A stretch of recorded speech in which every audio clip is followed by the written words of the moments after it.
നേരം വെളുപ്പിനെ തന്നെ ഇവളീ കാറിൽ കയറി എങ്ങോട്ടാ പോകുന്നത് നിങ്ങൾ ചിന്തിച്ചോ? ചിന്തിച്ചില്ലേ? ചിന്തിക്കണം ഗൈസ്, കാരണം അത്രയും ഇമ്പോർട്ടന്റ് ആയ ഒരു സ്ഥലത്താണ് ഞാൻ പോകുന്നത്. പ്രയാഗ്രാജിൽ നടന്ന മഹാകുംഭമേളയ്ക്ക് പോകാൻ ഏതാണ്ട് മനസ്സൊരുക്കി തയ്യാറെടുത്തതായിരുന്നു. അപ്പോഴാണ് അവിടെ തിക്കും തിരക്കും അപകടവും എന്നൊക്കെ കേട്ടത്. ഇത്തരം വാർത്തകളോട് എനിക്ക് പൊതുവെ വലിയ ബുദ്ധിമുട്ടൊന്നും ഉണ്ടാവാറില്ല. പക്ഷെ വീട്ടുകാരുടെ നിർബന്ധം മൂലം ഞാൻ എന്റെ പോക്ക് ക്യാൻസൽ ചെയ്തു.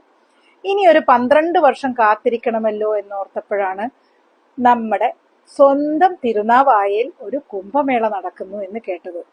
ഉടനെ അങ്ങോട്ടേക്ക് വെച്ചുപിടിച്ചു. ആദ്യം ചെന്നെത്തിയത് നാവാമുകുന്ദൻ ക്ഷേത്രത്തിലാണ്. മിക്കവാറും എല്ലാവരും നിള ആരതി തൊഴാൻ പോകുന്നത് നാവാമുകുന്ദന്റെ ക്ഷേത്രത്തിൽ ചെന്ന് അവിടുന്ന് ടെമ്പററി ബ്രിഡ്ജിലൂടെയാണ്. പക്ഷെ ഞങ്ങൾ ആ ഒരു തീരുമാനത്തിൽ നിന്നും മാറി നിന്നു. കാരണം ടെമ്പററി ബ്രിഡ്ജ് വളരെയധികം സെൻസിറ്റീവ് ആണ്. 80 പേർക്ക് മാത്രമേ അതിലൂടെ അറ്റ് എ ടൈം കടന്നു പോകാൻ പാടുള്ളൂ എന്ന് ഹൈക്കോർട്ടിന്റെ ഒരു തീരുമാനമുണ്ട്. അതുകൊണ്ട് തന്നെ ഞങ്ങൾ അവിടെ കുറച്ചു സമയം ചെലവഴിച്ച് സത്സംഗമൊക്കെ കേട്ട് എയിംസിന്റെ ഒരു സ്റ്റോൾ ഉണ്ടായിരുന്നു, അവിടെ പോയി മാസ്ക് ഒക്കെ വാങ്ങിച്ച് ഞങ്ങൾ നേരെ അടുത്ത ലക്ഷ്യത്തിലേക്ക് വെച്ചു പിടിച്ചു. ഇനി അടുത്ത ലക്ഷ്യം ഏതാന്നല്ലേ? അതാണ് കഴിഞ്ഞ ദിവസം കൂടെ വർക്ക് ചെയ്യുന്ന ഒരു ടീച്ചർ ഈ നാവാമുകുന്ദന്റെ ക്ഷേത്രത്തിൽ ചെന്ന് അവിടുന്ന് കാര്യങ്ങളൊക്കെ മനസ്സിലാക്കിയപ്പം അവര് പറഞ്ഞത് തവനൂർ എന്ന സ്ഥലത്ത് പോയി അവിടുന്നാണ് നിള ആരതി കാണാൻ ഏറ്റവും എളുപ്പമെന്ന്. കാരണം നേരത്തെ പറഞ്ഞ ഈ ബ്രിഡ്ജിന്റെ കേസ് തന്നെയാണ്. രാത്രി 7:30 നിള ആരതി തുടങ്ങി 8:30 കഴിഞ്ഞാൽ മിക്കവാറും 12-12:30 ആവാതെ അവിടെ നമുക്ക് ക്ലിയർ ചെയ്ത് വരാൻ പറ്റില്ല. അതുകൊണ്ട് ഞങ്ങൾ നേരെ തവനൂരെത്തി. തവനൂര് 2 അമ്പലങ്ങളുണ്ട്. ഒരു ബ്രഹ്മാവിന്റെ ക്ഷേത്രം, അവിടെയാണ് നമ്മൾ ആദ്യം പോകുന്നത്, ബ്രഹ്മക്ഷേത്രം. കാറ് പാർക്ക് ചെയ്ത് നേരെ ബ്രഹ്മാവിന്റെ ക്ഷേത്രത്തിലേക്ക് പോയി. ഉച്ച സമയം ആയതുകൊണ്ട് അമ്പലമൊന്നും തുറന്നിരുന്നില്ല. എന്തായാലും പുറത്തുനിന്ന് തൊഴുത് ഞങ്ങൾ ഇനി അടുത്ത ക്ഷേത്രത്തിലേക്ക് പോവും. അതാണ് മഹാദേവന്റെ ക്ഷേത്രം. ഈ മഹാദേവന്റെ ക്ഷേത്രം കൂടെ തൊഴുത് കഴിഞ്ഞാൽ പിന്നെ നമുക്ക് നേരെ ഉണങ്ങി വറ്റി വരണ്ട് കിടക്കുന്ന നമ്മുടെ സ്വന്തം നിളാ നദി ക്രോസ് ചെയ്ത് നേരെ നിള ആരതി നടക്കുന്ന സ്ഥലത്തേക്ക് എത്താം. ഇത് മഹാദേവന്റെ അമ്പലമാണ്. രണ്ടും അടുത്തടുത്ത അമ്പലങ്ങളാണ്. പക്ഷെ ഇവിടെ നമുക്കൊരു വലിയ ഭാഗ്യം കിട്ടി. 3 മണിവരെ കാത്തിരുന്ന് നമുക്ക് ദേവനെ ദർശിക്കാൻ സാധിച്ചു. അമ്പലം തുറന്നു, അമ്പലത്തിൽ പ്രാർത്ഥിച്ചു.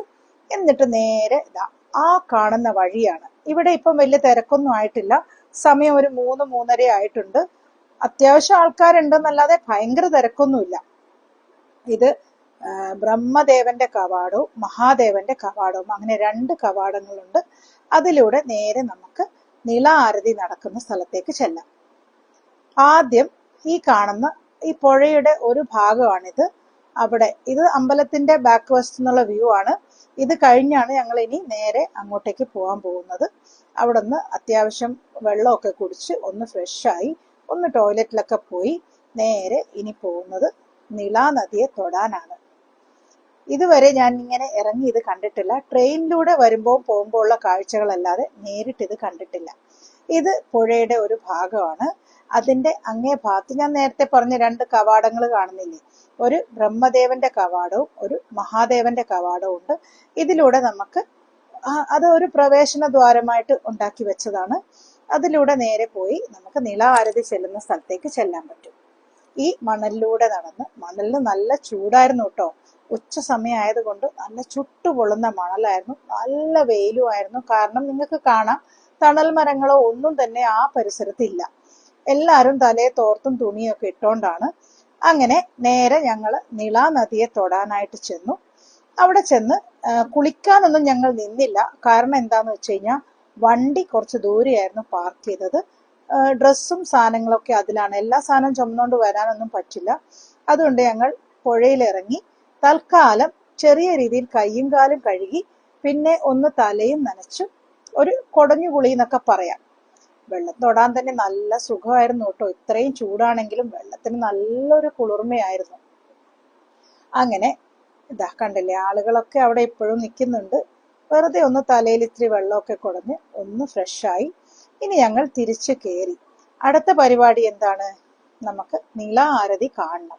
അതാണല്ലോ ഇതിന്റെ ഏറ്റവും വലിയൊരു മെയിൻ അട്രാക്ഷൻ. ഇഷ്ടംപോലെ ആൾക്കാർ ഇപ്പോഴും വന്നുകൊണ്ടിരിക്കുന്നുണ്ട്. ആ സ്ഥലത്താണ് നിള ആരതി നടക്കുന്നത്. നമ്മൾ ഇഷ്ടംപോലെ വീഡിയോസിലൊക്കെ കണ്ടു. ഈ തിരക്ക് നിങ്ങൾ കണ്ടോ? ഇത് ഒരു 5 മണിയായപ്പോൾ ഉള്ള തിരക്കാണ്. പിന്നെ കുറച്ചു കഴിഞ്ഞപ്പോൾ തിരക്കൊന്ന് കൂടിയിട്ടുണ്ട്. ഏത് സമയവും ആൾക്കാർ വന്നുകൊണ്ടിരിക്കുന്ന കാണാം. പക്ഷെ ഞങ്ങളുടെ പുറകിൽ ഇത്രയും അധികം ആളുകൾ വന്നിരിക്കുന്നുണ്ടെന്നുള്ളത് ഞങ്ങൾ പിന്നീടാണ് അറിഞ്ഞത്. ഏതാണ്ട് സൂര്യൻ അസ്തമിക്കാറായിട്ടുണ്ട്. നിള ആരതിയുടെ തയ്യാറെടുപ്പൊക്കെ നടക്കുന്നുണ്ട്. ഇപ്പോഴും ആളുകൾ പാലത്തിലൂടെ വന്നുകൊണ്ടിരിക്കുകയാണ്. കുറെ പേര് വെള്ളത്തിൽ കുളിക്കുന്നുണ്ട്, വെള്ളത്തിൽ ഇറങ്ങി നിന്ന് കാഴ്ച കാണാൻ നിൽക്കുന്നുണ്ട്. ഈ തിരക്ക് തന്നെയാണ് ഇവിടുത്തെ വലിയ അട്രാക്ഷൻ എന്ന് എനിക്ക് തോന്നുന്നു. ഇത് കണ്ടില്ലേ? ഇത് ഞാൻ ഇങ്ങനെ ഒരു റീൽ ഉണ്ടാക്കിയിട്ടിട്ട് കുറെ ആയിരങ്ങൾ ആൾക്കാർ കണ്ടിട്ടുണ്ടായിരുന്നു. എല്ലാവരും വീഡിയോ ഒക്കെ എടുക്കുന്ന തിരക്കിലാണ്. ഇതാ കുറച്ച് അഘോരി സ്വാമികളെ നമുക്ക് കാണാൻ പറ്റും. കാത്തിരിപ്പാണ് എല്ലാവരും. സന്ധ്യയായി. ഇനിയിപ്പം നിള ആരതി തുടങ്ങും. നിള ആരതിയുടെ വിശേഷങ്ങൾ അടുത്ത വീഡിയോ.